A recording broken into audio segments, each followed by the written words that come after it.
So hello and welcome everyone to our webinar introducing BS ISO 7101 Management Systems for Quality in Healthcare Requirements. I'm Nicola Packer, a Standards Development Manager with BSI. We have a great panel of experts with us today and over 1,600 people have registered for this event, which is absolutely fantastic. A link will be posted in the chat for the free to download executive briefing and a link to get 10% off the standard. Before we get into the main content, I will run through a few housekeeping points and the agenda. Next slide, please.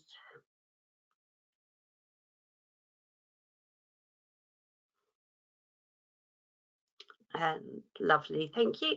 So housekeeping points. This is a listen-only webinar that is being recorded. We welcome all questions via the Q&A function. We will hold a short Q&A session after the presentations. Click on the Q&A button in the side panel to post your question. If you have any technical difficulties, please submit your issue via the Q&A function and the team will get back to you. Upon completion of the feedback survey, BSI will send a link to the recording of the webinar in due course. And this is a CPD recognised webinar. Please request your certificate via the feedback survey. Next slide, please.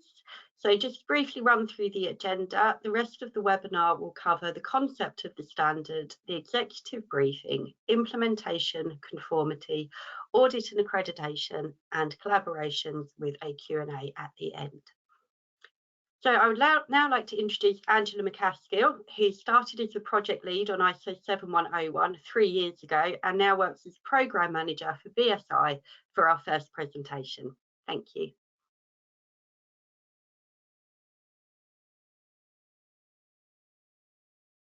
Hi, everybody. Good morning, good afternoon, and good evening from Japan.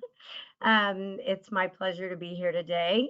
This standard is very, very special to me, and you will soon find out why. Thanks for attending. We really appreciate it.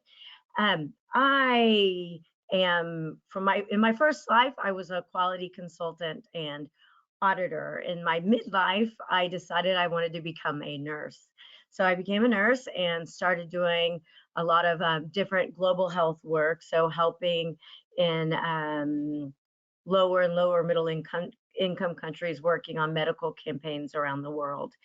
And I decided I wanted to pursue a master's in global health. Next slide.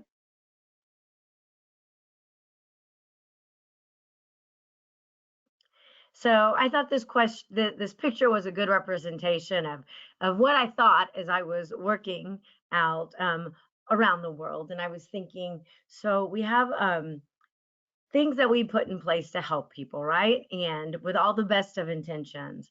But what I started to notice is that there was very little process control or defined processes at all, or communication and improvement mechanisms, and then very little monitoring about what we're doing out there. Is it effective? So I started thinking there's something really missing out there in these areas. So I wanted to do something about it. Next slide.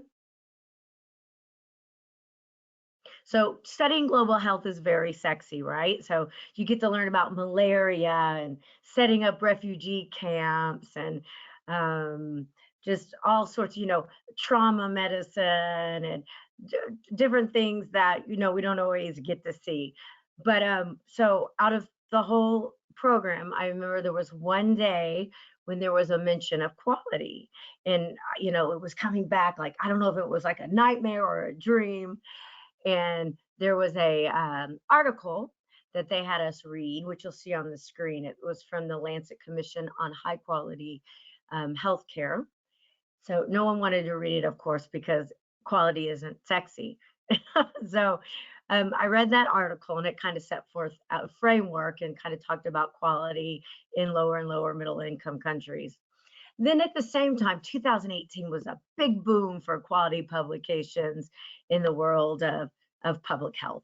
The World Health Organization published their handbook for national quality policy and strategy. And then there was a joint publication between the OECD and the World Bank and the WHO, also talking about quality and health services.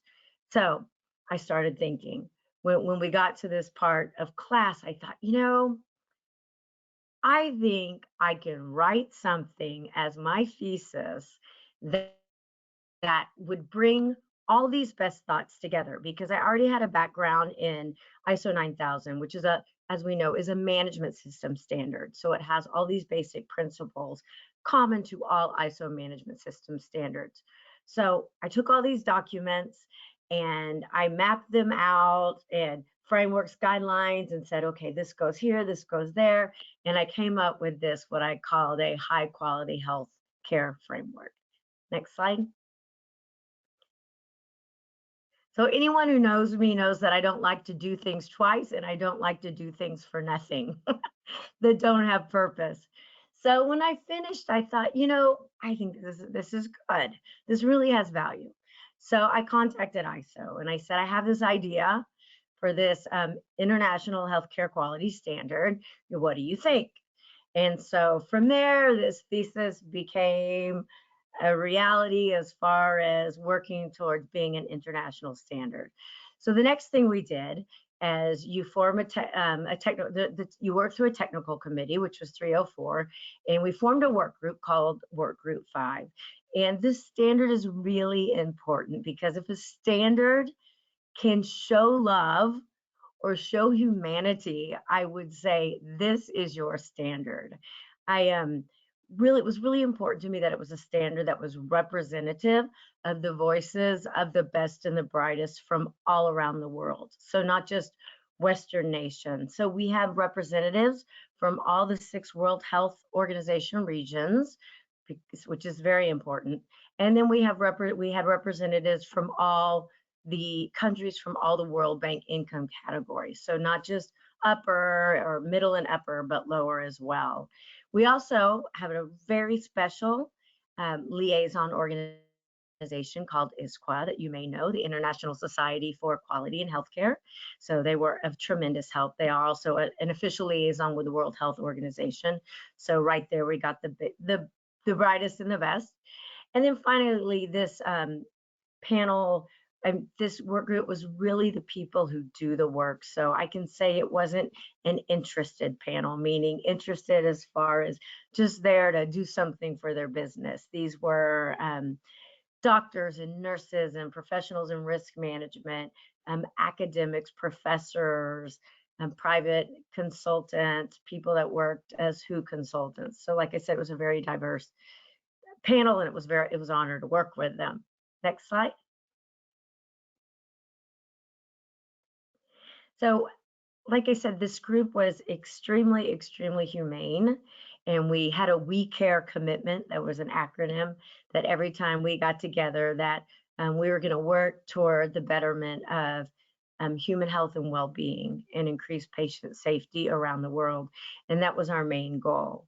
So we put all of our agendas of our countries aside, and we worked together to produce something that truly is global. And we did that, we achieved that. So I'm going to end with the saying or the slogan that really encompass what we do. And one day our convener, who is Professor Adam Leyland, he said, you know, we want this standard to be for the world and written by the world. And ever since he said that, I said he should trademark this saying.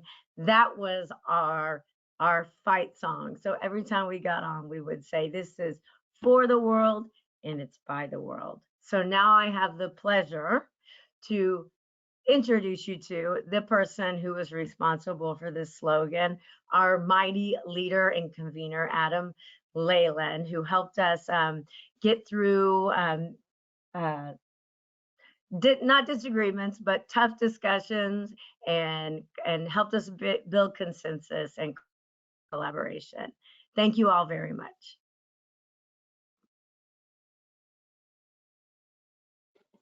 Thank you very much, Angela, and hello to all of you who have joined us on this webinar today, and all of those who will be watching this webinar back at another time. It's an absolute pleasure to be here to just give you our executive briefing on BS ISO 7101. As the slide says, I'm Professor Adam Leyland. I was the convener, and very proudly the convener for this project and the development of this standard with so many amazing people. And I'm a director in the NHS and a clinician as well.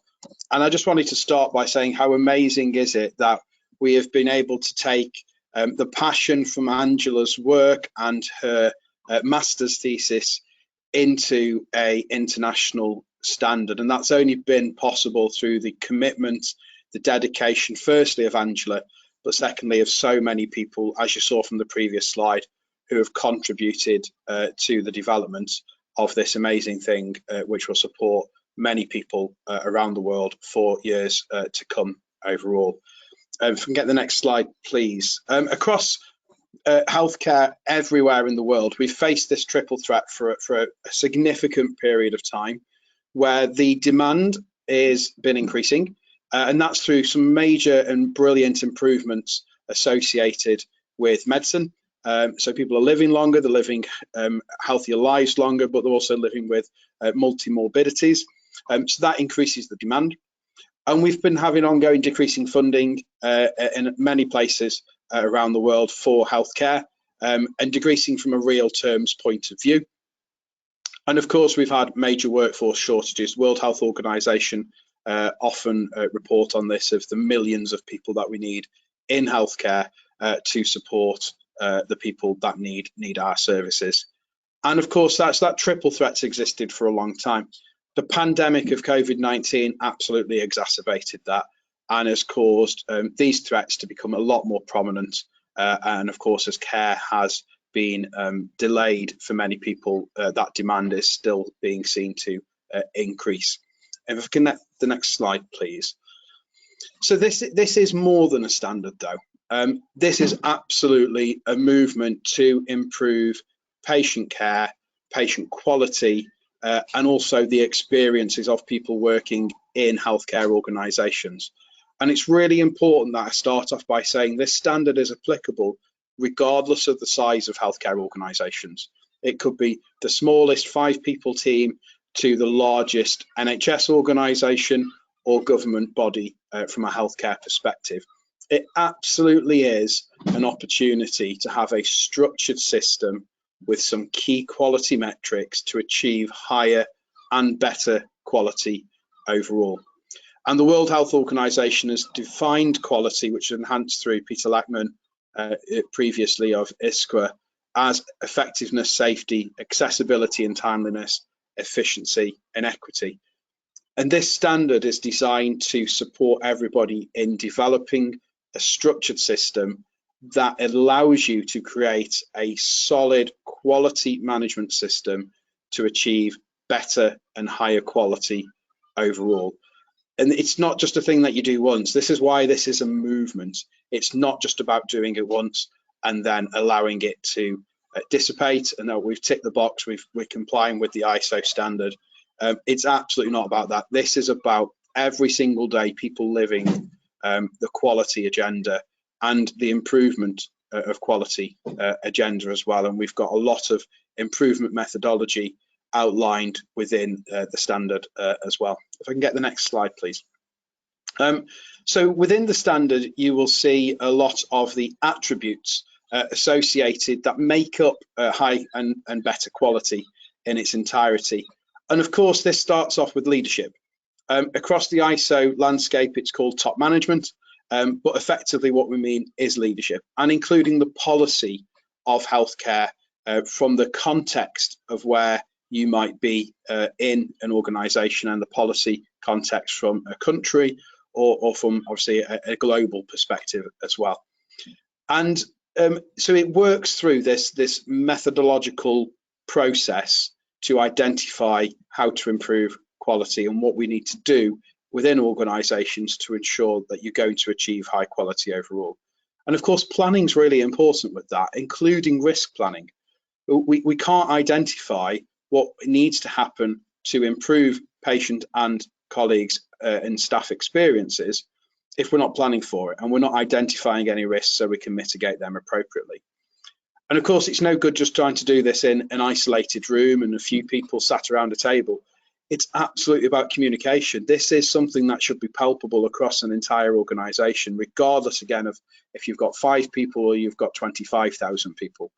The communication of the quality agenda is hugely important in healthcare, as everybody, I'm sure, on this call knows that. But of course, once you've communicated it, everybody needs to know where to find it again. It's the message you've sent out once is not going to be heard by new people joining once it's already gone out. So you need to make sure everything's documented, and documented not in the sense of what do we mean by this and where do we go, but it's documented on how are we checking that we're still doing it. What are those assurances that we can get through audit or through other means that allows us to check that we are a high quality organisation and that we're delivering on this quality management system. And of course, this has all got to be centered around people. I'm sure Angela might be laughing. We spent a lot of time in our committees on language and the nomenclature associated to make sure this is an accessible standard for everybody around the world. But what was absolutely fundamental and came through our experts really strongly was inclusivity and diversity matters from a quality perspective. It goes back to what I said about communication. You can't do things in an isolated room. You can't just send things out once. We've got to remember this is here to impact positively on the people that we look after.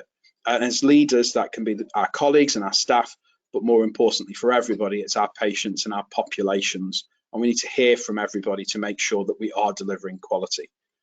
Of course, there's management and technology systems that need to be incorporated, and then operational aspects as well, which are hugely important for the delivery of quality in its entirety. And once we've got all of that, you need to implement it. We need to be effective in what we do. It's no good just doing all of these things and not actually implementing processes and ensuring that we are effective. And it all wraps into this continuous improvement approach of co-production, education, and the mechanisms to ensure that this is delivering what it needs to do. So this standard talks you through each of these steps and what is a good evidence-based approach developed by many experts to advise and support delivering higher quality care. And you can build upon this as a standard, and I'm sure organisations looking to adopt this will have a lot of these things in place, but this is a really good test to make sure, is it doing what you need it to do, and is it where it needs to be at? And you might be doing one of them and not all of them, so it's a really good benchmark as a standard to say, this is what matters from a healthcare quality perspective overall. If we can get the next slide, please.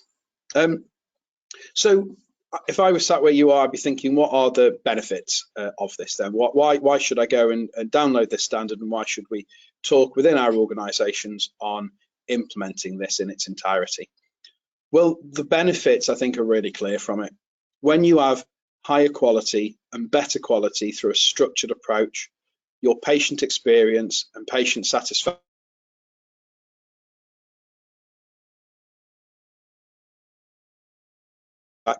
will naturally increase because your colleagues are happier and everybody knows what the quality agenda is.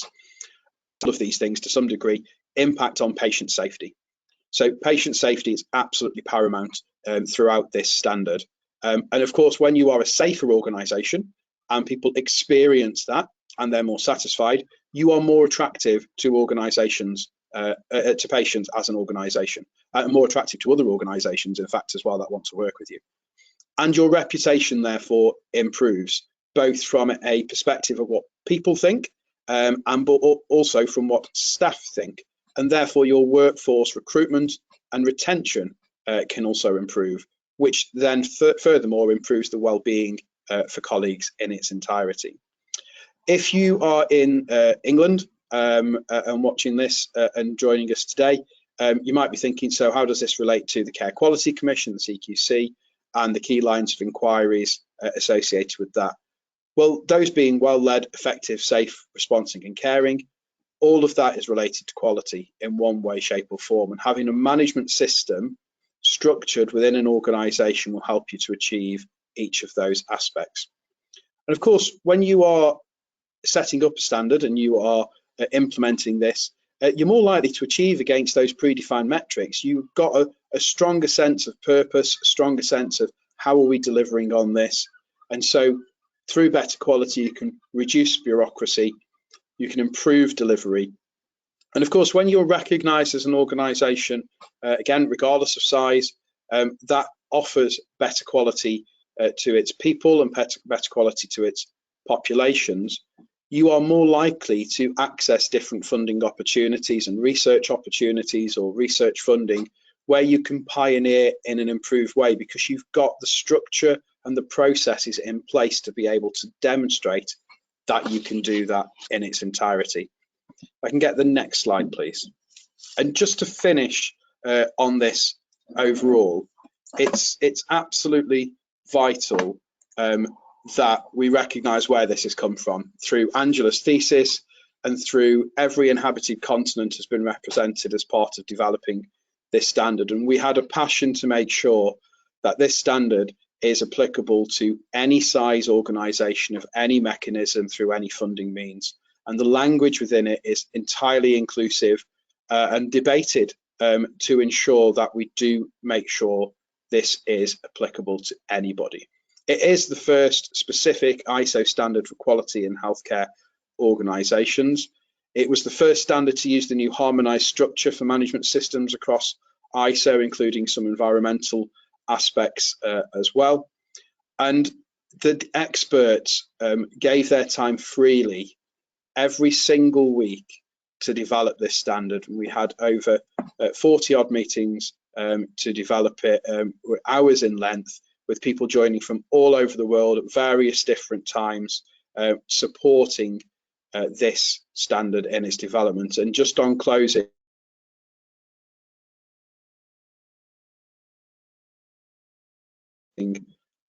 I just want to say a huge thank you to everybody who has contributed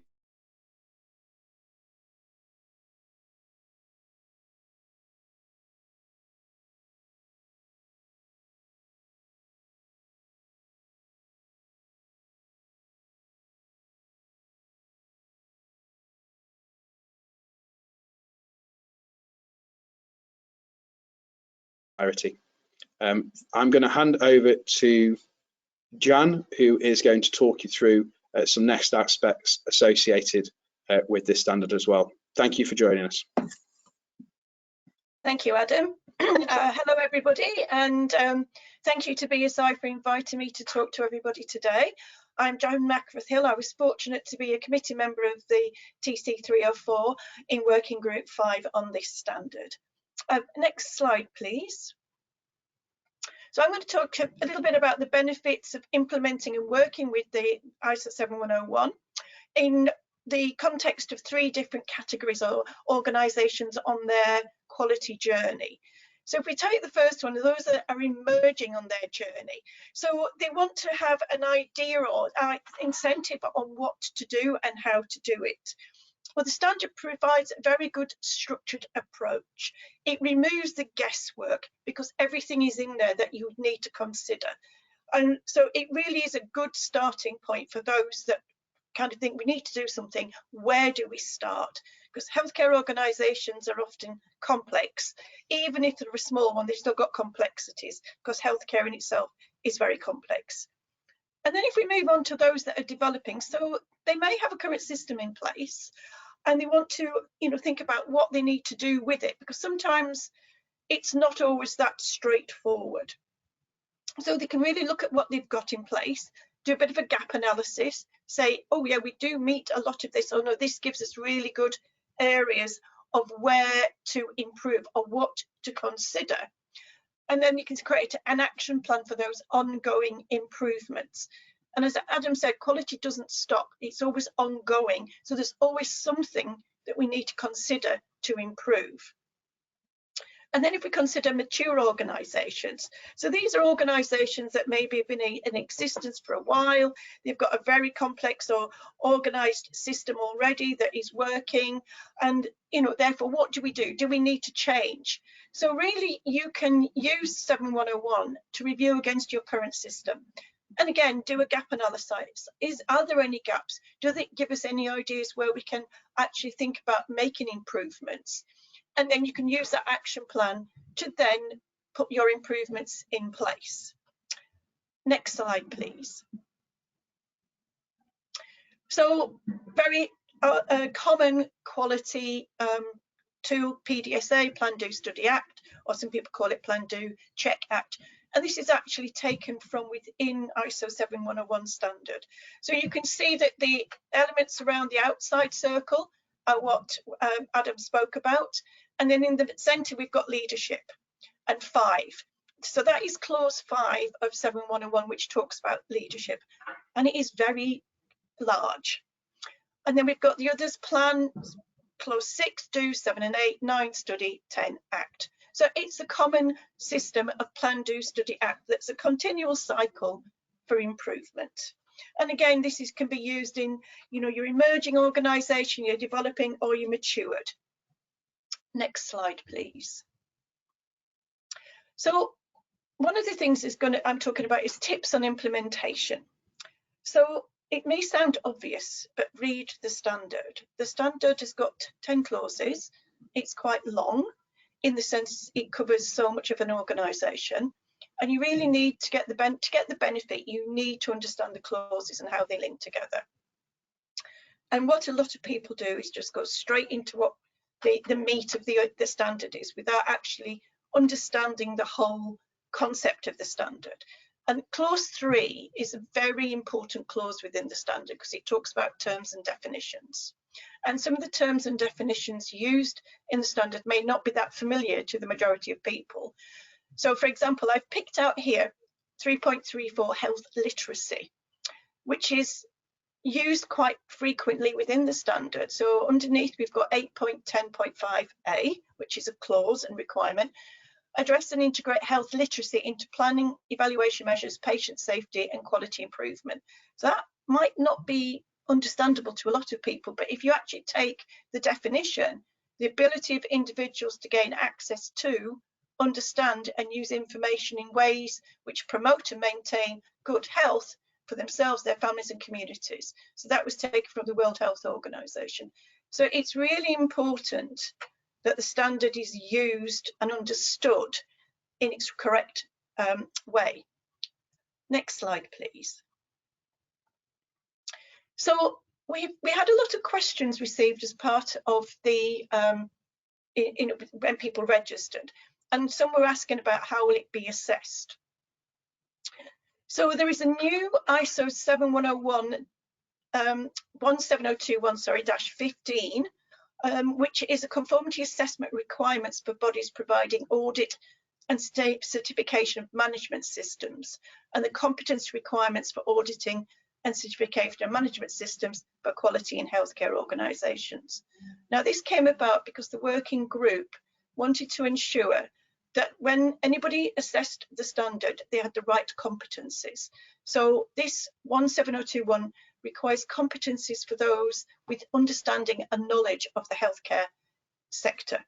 So it's about, if you work in an acute hospital, your auditors have awareness of an acute hospital. The same if it's a clinic, if it's a nursing home, etc. They have to have that knowledge and understanding so that the people that are auditing the standard have knowledge and skills to be able to make sure that it's been interpreted correctly and it's valid and verifiable. Next slide, please. So we had a lot of questions between the differences between ISO 7101, 9001 and EN 15224. So this is quite a busy slide, but I'll just go through it. So as Angela said, 9001 is a generic quality management system standard, and EN 15224 is a European standard, so it's not an ISO standard, but it's a version of ISO 9001 with recommendations added to it. So if anybody's got the standard, anything that's in blue text was an additional information around healthcare to help organisations improve quality. All three standards follow the harmonised structure for ISO management system standards, and this is why a lot of people think that, you know, they're very similar, but the content does vary. So ISO 7.1, as we've said before, is a standalone healthcare quality management system standard that's expanded areas that are specific to the challenges faced by healthcare organisations. So we've got sections on planning, risk management, resources, management reviews, and a number of additional requirements that would not be seen in either 9001 or 15224. For example, in section 8 of the harmonised structure is vastly expanded in 7101, as there are many healthcare specific requirements, matters such as patient safety, people-centred care, continuity of care, workforce wellbeing. And for specific services such as radiotherapy that already have long-standing certification to ISO 9001, it may be of benefit to review, as ISO 7101 has much more clinical focus and also a bigger focus in the whole structure of the healthcare system. Next slide, please. So we had a lot of questions again around 15189, which is specifically for medical laboratories or diagnostic services. And whereas 7101 is applicable to the organisational and even health systems level, these two standards can be combined for a maximum impact throughout an entire organisation. And we will, after the webinar, we will post a link to a paper that's been published, and we'll give you that link, which talks very specifically about the links and how 15189 and 7101 complement each other. We had a lot of questions also about ISOs 13485 and 14971. Now, both of these standards are very specific to medical devices as opposed to the quality management system for a healthcare organisation. So these are quite different. And at present, the implementation of ISO 71 is not mandatory as far as we know. Next slide, please.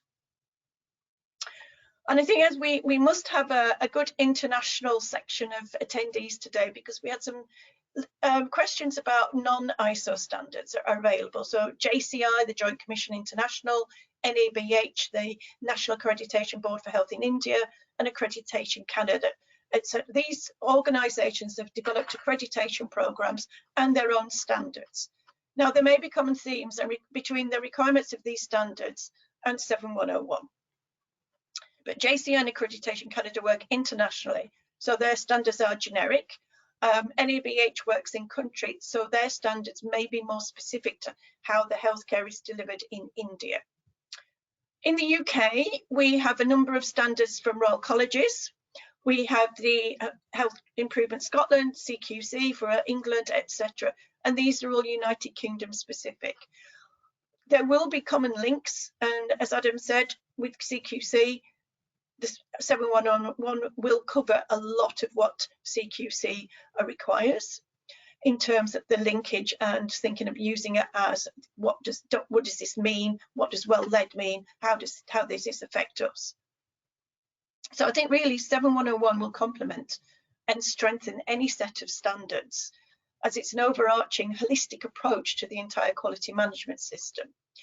And also the ISO brand is recognised internationally. So no matter what country you are from or where you are working, ISO is always recognised. Next slide, please. So I thank you very much for listening to me. I have great pleasure now in handing over to Majid Zahur, who is the Global Sector Director for Healthcare for BSI. Thank you very much.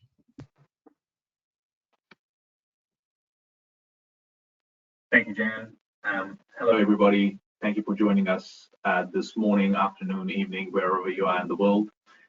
It is fantastic to be part of such an incredible panel. So firstly, I want to thank Professor Adam Leyland, Jan, as well as Angela for an excellent presentation on ISO 7101. It was very informative. I learned heaps. I took quite a few notes myself, so that's fantastic. I also want to thank you guys all for taking the time out today to join us on this webinar live, and thank you for those of you that are going to listen to it later on. So I appreciate that. So in terms of my role tonight, or where I am this evening, so tonight is very simple and very, the easy part of the job, I would say. So I'm here to talk about collaborations, and I think from what everyone here has presented today, all these wonderful experts that have been involved in the standard, as well as our panelists today that have, culminated many hours of many years, 3 years it took to get the standard to this stage. It becomes about how do we take the standard forward, and that's about collaboration. So what I'm here to talk about is, in order for any standard to be successful, the best way for us to move it forward is around education. It's around informing the sector. It's around enabling tools and opportunities to engage with the standard and implement it, as well as how do we support the ecosystem, the healthcare ecosystem, to actually take the standard and actually implement it. So from a healthcare sector team perspective at BSI, my role is exciting because I get to take this wonderful artifact that has been created by many experts around the world and then look to work with the technical experts like Angela, like Adam, like Jan, to see how we can bring it to the world. So one of the very important elements of what we're doing at the moment is collaborating with organizations around the world, a lot of healthcare associations, partners like WHO, to understand how we can support the education of ISO 7101, how we can take it forward, how we can showcase case studies around the benefits that it can have in various health systems, in terms of how it can complement the regulatory standards. So people, a lot of countries around the world already have pre-existing standards that, Jan touched on a few that are already regulated or mandated, how this could complement the implementation of the standards, how it could benefit and improve outcomes in collaboration with those standards. So it's about that work that needs to happen. So it's exciting. It's a journey that we have just commenced at BSI, and we're very excited to continue to do that work. And in terms of the collaboration piece specifically, we want to reach out to all the individuals that are here today, specifically if you're from the NHS.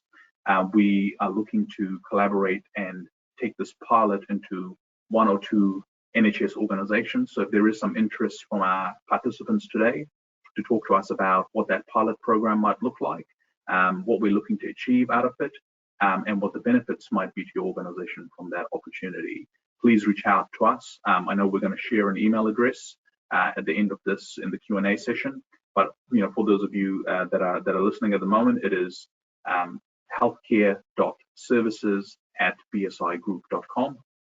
So please reach out if you're part of the NHS. We would love to hear from you, as well as if there are other organizations that would be interested in hearing around what this collaboration looks like, what we're doing, and what the information toolkits that are available.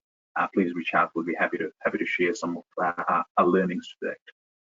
And then the last thing I want to touch about on collaborations is, so the whole purpose of this exercise that we're undertaking is around how do we work with organizations that are looking to take ISO 7101 forward and help them enhance the focus on their results. And Adam touched on a few key factors there, which is around employee satisfaction, patient satisfaction, around more efficiency and better outcomes. So there are some specific metrics that we are looking to help improve and drive improvements across through the implementation of the standard. We strongly believe that we can achieve that. So it's about showcasing that. It also building these partnerships and collaborations is around accountability. So it makes sure that we're not just talking the talk, but we're walking the walk and actually showcasing either through the implementation as well as through the sharing of case studies that the benefits that are really actually materializing. So that's something exciting that we want to progress forward on.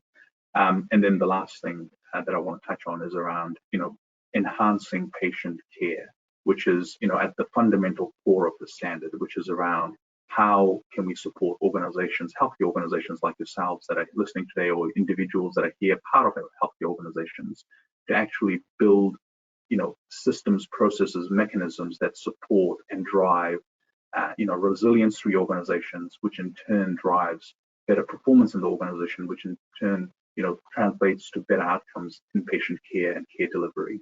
So something that we're very passionate about, something we want to promote and we want to progress forward as BSI. and we're very excited to work with all the panelists here today, but also the broader ecosystem across the world with our partners to take the standard forward. So that's me. Mine is short and sweet, so thank you. I think we're going to break out to a Q&A session shortly, so we're excited about that. Over to you, Nicola. Thanks, Majid. That was really interesting. So we've had a lot of questions come through, and we also had a lot of pre-submitted questions. We tried to group them together, and I do think that quite a few of them have been answered in the presentations today. Any questions that we don't have time to answer, the panel will answer them, and we will be circulating them to delegates in due course. So let's get started on the first lot of questions. So these are ones currently that have come through during this webinar. So Majid, you referenced education to understand ISO 17101. Will there be a programme of education available to do this? Yeah, absolutely. So, at BSI, we're already working on training programs around the standard that looks at both the interpretation of the standard, but also understanding the requirements in more detail, and then what is required to implement the standard effectively. And we've got some fantastic leads from the working group that are helping support that work. So that's amazing.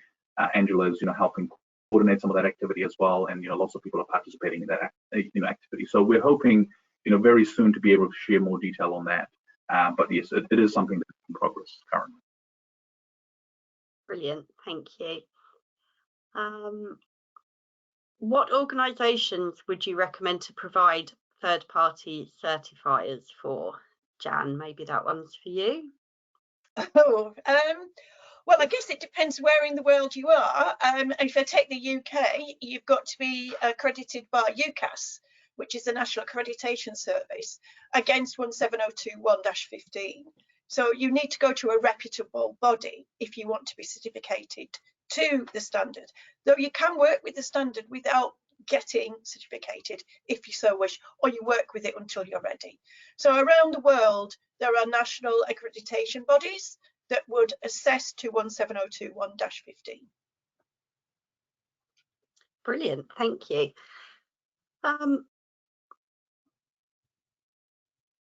Would ISO 7101 require major renovations of infrastructure just to meet related to patient safety standards, like major construction of sterile area or negative pressure?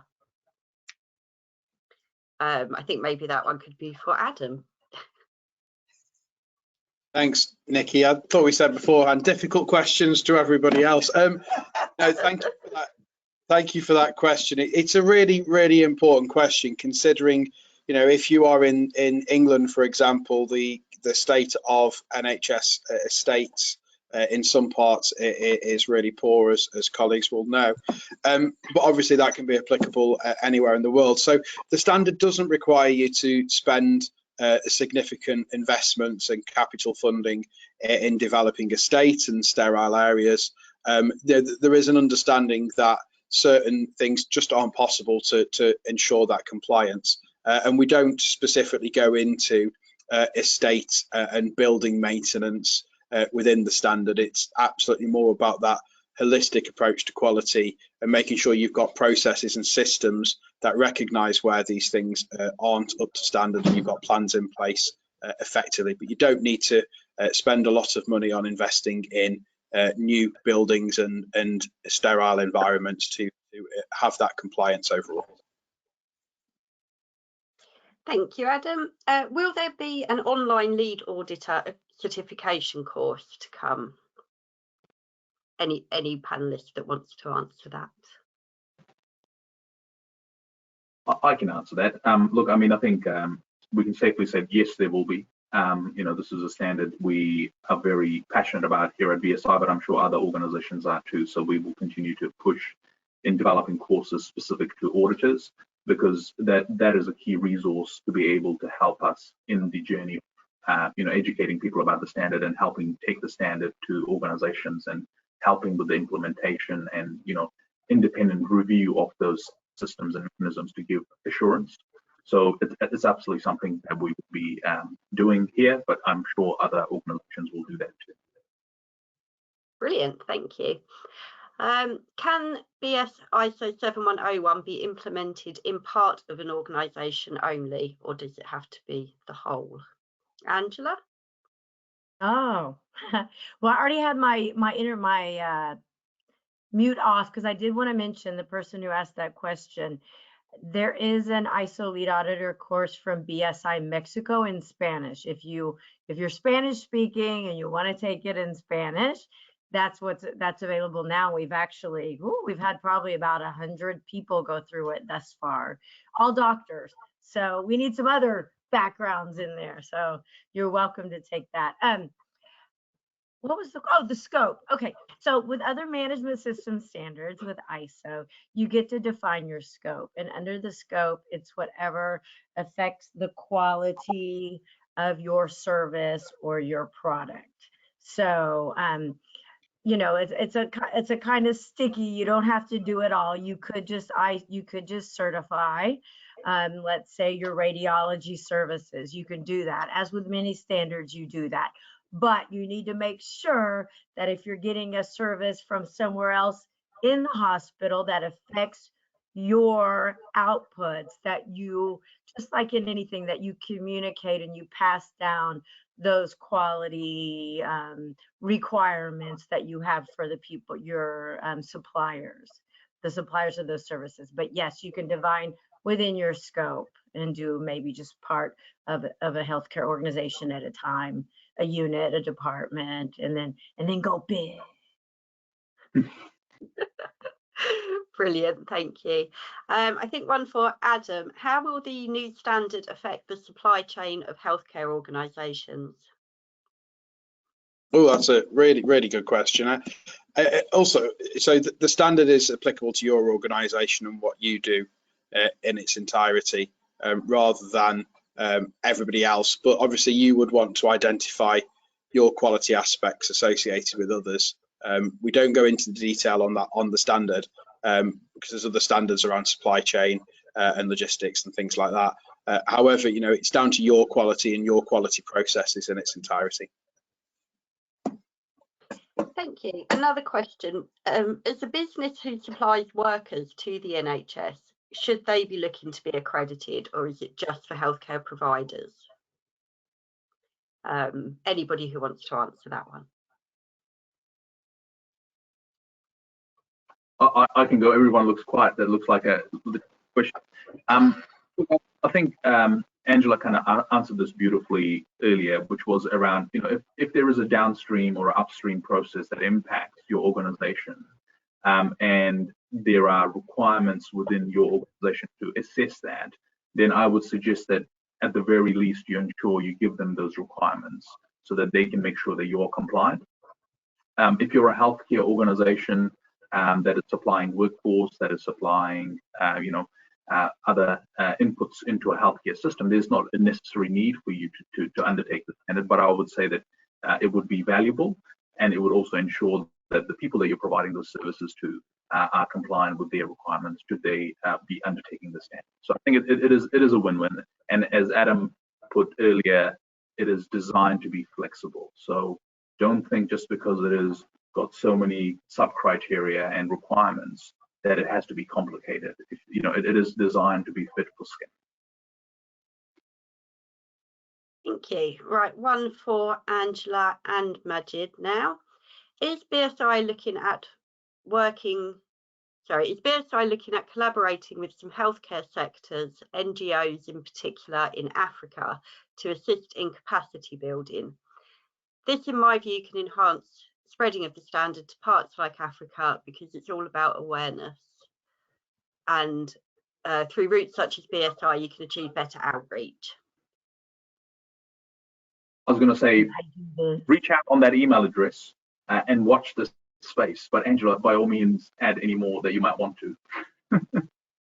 Can I give a little intel?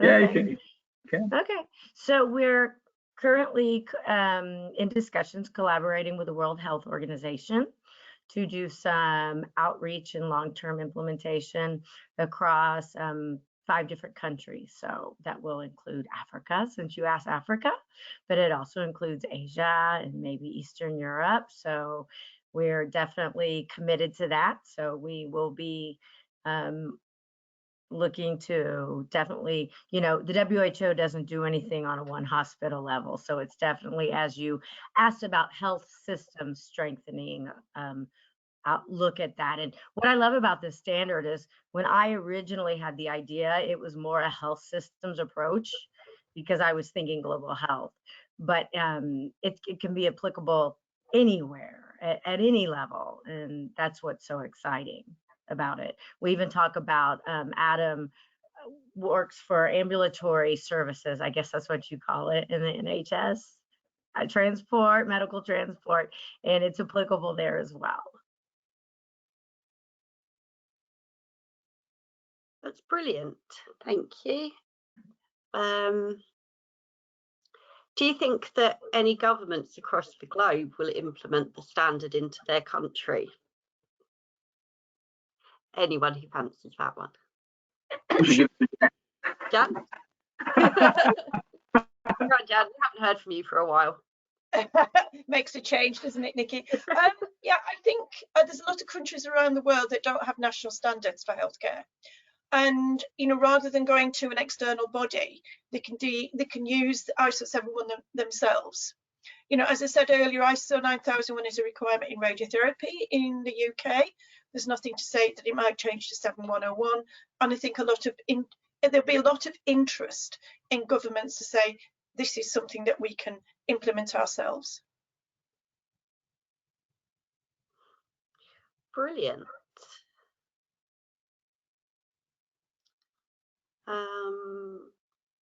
Sorry, there's so many questions that have come through and they keep coming. It's hard to keep track of what's happening here. Majid, you spoke about expressing interest for collaboration. Is there a deadline for this? Yes, I should have actually talked about the deadline. So we would like to hear by the end of this month from anyone that has some interest. So I know that appreciate that you need a little bit of time. So we're giving you 2 weeks because you probably want to have some internal discussions and conversations within your organizations. But yes, by the end of March would be best. Brilliant, thank you. One for Adam. Can you elaborate more on how this standard would help in reducing bureaucracy? Yeah, it's a really good question again, and we saw some amazing things of reducing bureaucracy when you get a improved quality management process in its entirety. So, you know, the example I can give you and what I've been doing from my knowledge of the standard and what we can do with the experts that have advised on this is, you know, if you can put stronger governance and leadership positions in place, you then reduce the amount of meetings and the amount of inefficiency that can be caused through having no governance, no structure, and no management system standard in its entirety. So that is how you reduce the bureaucracy. Whereas things currently go around and it's unclear in certain organisations and it can be complex and nobody's clear on decision making.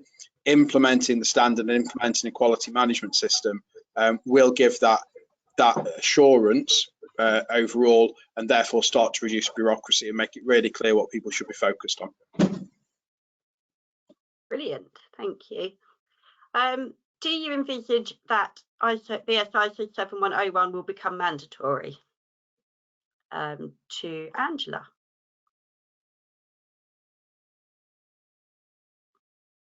Well, I hope so.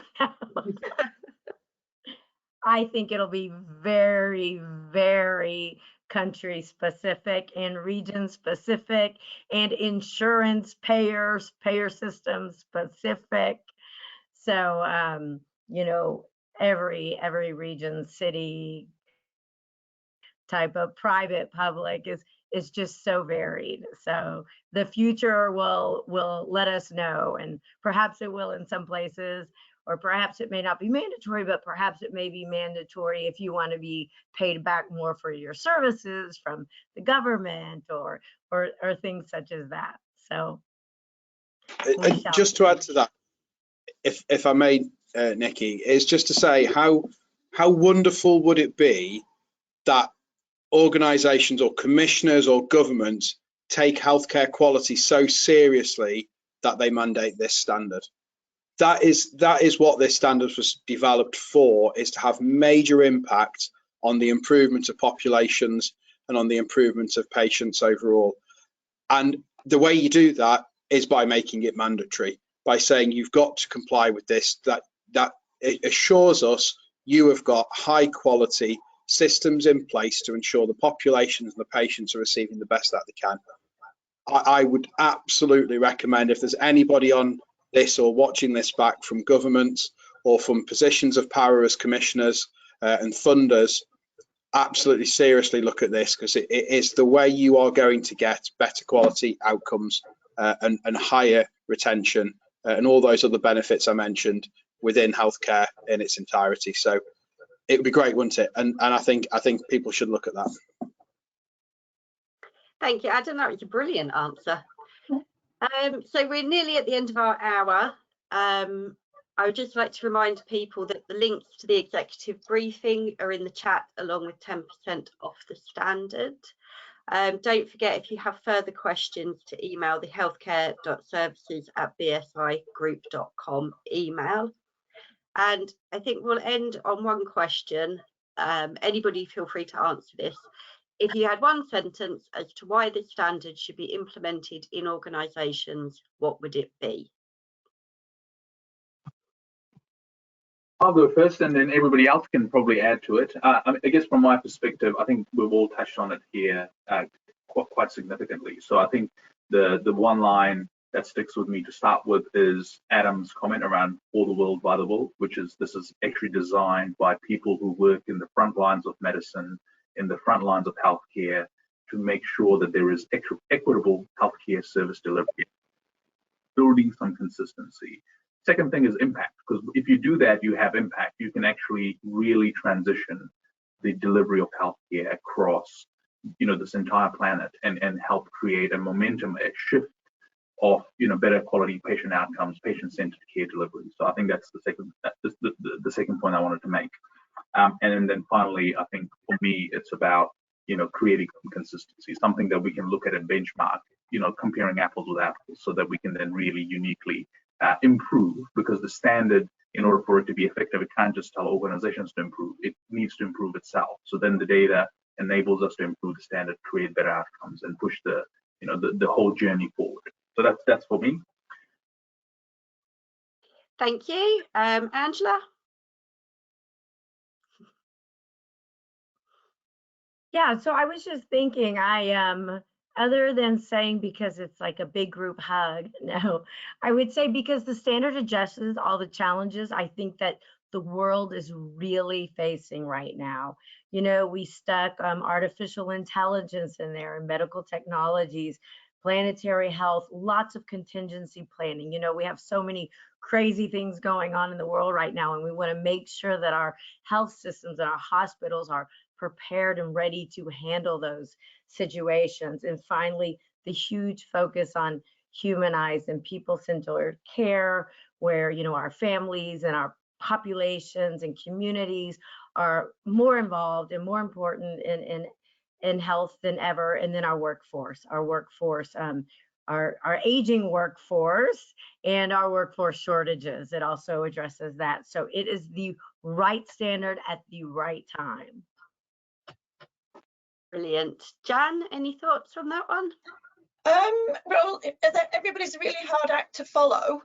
So I think what I'm going to say, from a very practical approach, having implemented standards in healthcare organisations, it always helps to have a structure, and a structure that meets the requirements of a healthcare organisation. It takes the pain out of interpretation. I mean, there's a little bit of interpretation needed depending on what type of organisation you are, but it takes the pain out of it. You've got a structure to follow, and you can then teach everybody about that structure. So it's not just Jan's way of doing it. This is what the standard requires, and this is what it means to us. Brilliant. Thank you, Jan. Adam, any last words from you? Thank you. Everyone's covered off some absolutely amazing points of their one-liners, but my one line would be this. So we all need healthcare services at some point in our lives. Healthcare is there for us from cradle to grave, ultimately. So rather than thinking around the question that was asked, I'm going to pose a question back to everybody, which is, wouldn't you want to be treated by services that are delivering the highest quality that they possibly can? Definitely. Right, well, thank you everybody. It's been a really great webinar.